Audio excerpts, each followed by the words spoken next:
Hello and welcome to Bitsbox World, builds made easy. So I love painting miniatures, but it takes me such a long time to paint one model. This guy, for example, this town model took me 5 hours, and it's good for my standards. There's lots of people better, but this is good for my standard. But when I look at the rest of the unit that I'm painting for Kill Team, I just think that's like 50 hours work there. So there's got to be a better way, and I have seen a way that uses dry brushing as undercoat as a base and then using contrast paints. This is called SLAPCHOP painting, and I wanted to give it a go, so I bought some dry brushes, these ones here, and I do think that this has been one of the best purchases of brushes that I have ever done. I know that's high accolades there, but I haven't used a dry brush before, so I was so impressed with how good these come across. So to start, paint your models black. So I used just a spray to get them all nice and black, and then I'm going to use 3 different colours to dry brush, working from a grey to Corax white and then white scar with the Citadel paints.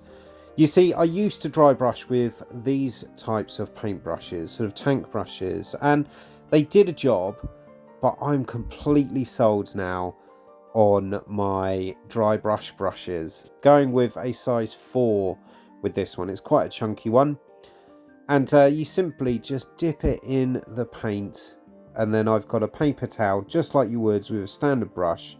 Just take the thicker paint off the end of the brush, so you end up with just the dry brush effect. And what I need to do is I need to make a dry brush palette, and you can do that. I've seen some made with just lying around sprues, but these brushes, when you're doing a bit of dry brush onto your model, it looks great. It looks so much better, I must admit, than using my tank brush before. Maybe I'm not that great at dry brushing, but certainly this dry brush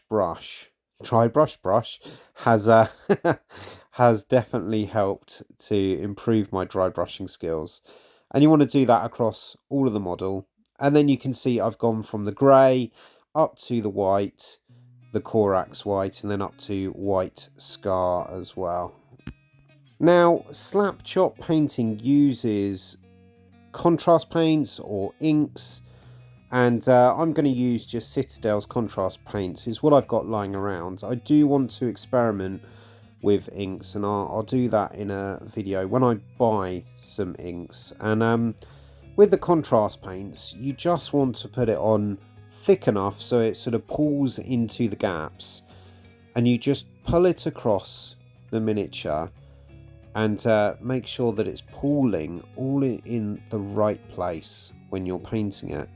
But because I've not done it with this sort of dry brush effect before, it was a bit of a learning curve, because I've used contrast paints directly onto white models, like sprayed white models, but this gave it a different sort of effect. It gave it a bit more depth, I would say, and I really like this shade of blue, athematic blue, I believe is how you say it, and it's a bit sort of turquoisey, but it pulls okay quite nicely. It didn't pull as much as I thought it would, and it does sort of go all the way up to white with the contrast paint. I tried to paint it on a bit thicker in some places, and then that just made it like there was no point doing that, because you just end up covering up all of the white with the same depth of blue. And what I wanted to do was just try using some contrast paint colours that I hadn't before. So this green, wow, this green is absolutely beautiful, and I think it really complements the blue that I've put on there before.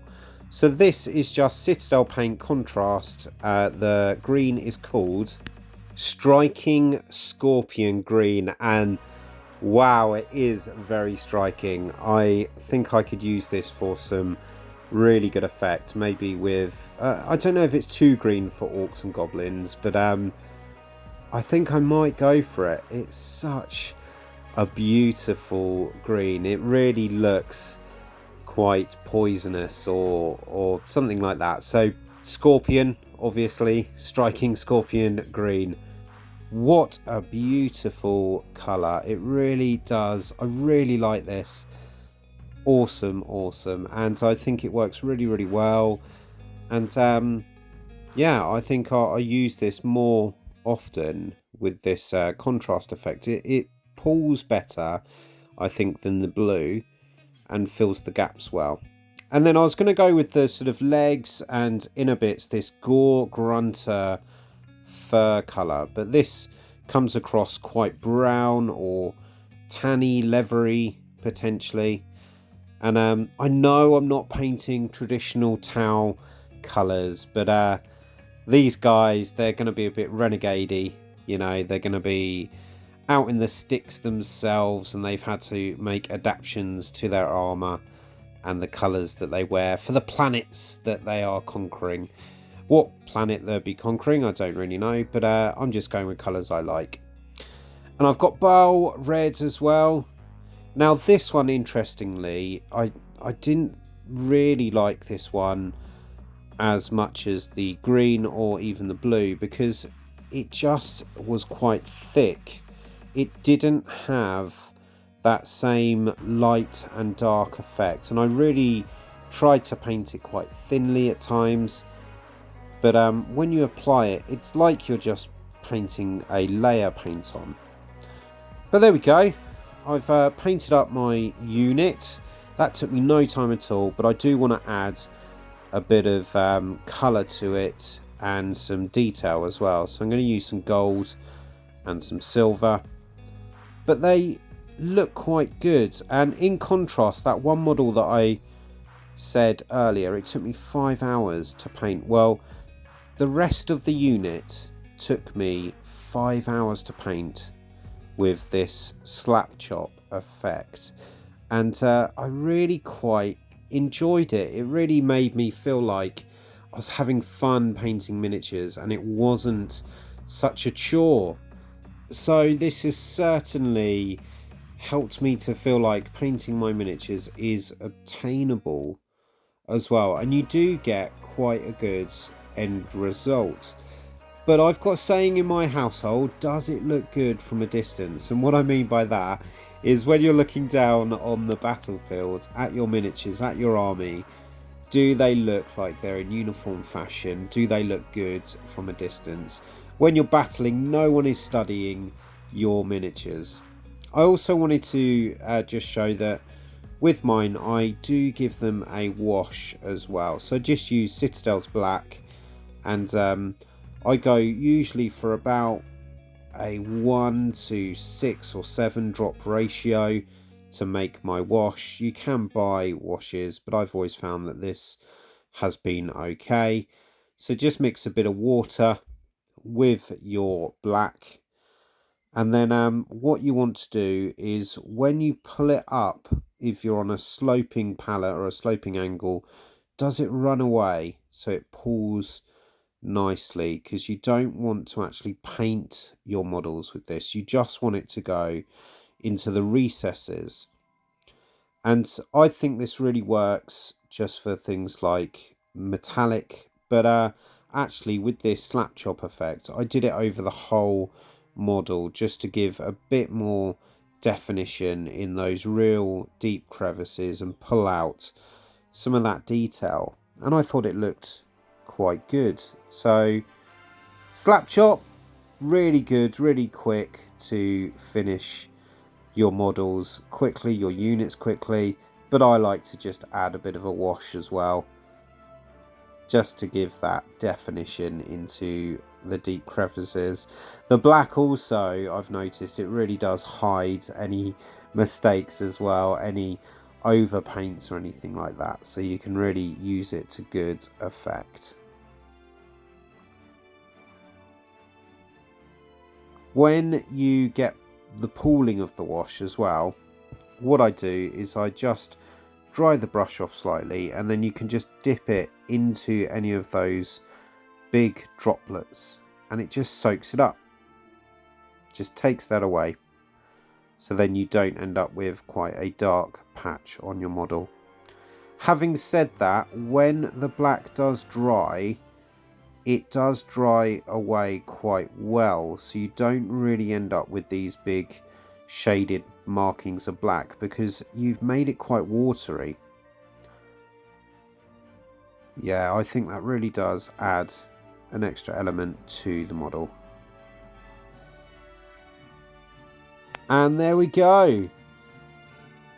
There's one completely dry, completely finished, base done, and I think it looks really quite decent. Certainly from a distance, but even if somebody is studying it up close. As you can see, I went for multiple different colour types. The long rifle guys, they sort of incorporated a bit of red, and I'm just here taking away some of that pooling that was left there. If it is drying, just get a bit of dampness on your brush and then you can take away some of that pooling as well. And then when it dries as well, if you see that it hasn't given you a good wash effect into any of those deep recesses, just add a bit more. And then for good effect, just to finish up the unit, I added some white lines, some white markings, as the Tau have on their armor plates.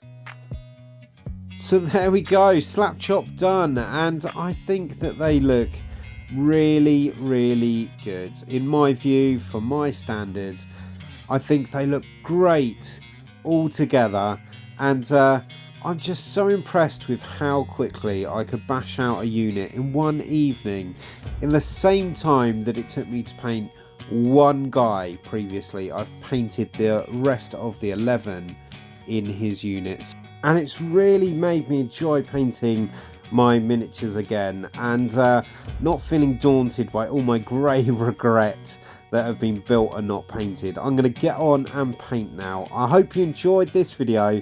I will see you in the next one. Thanks for watching Bits Box World, Builds Made Easy.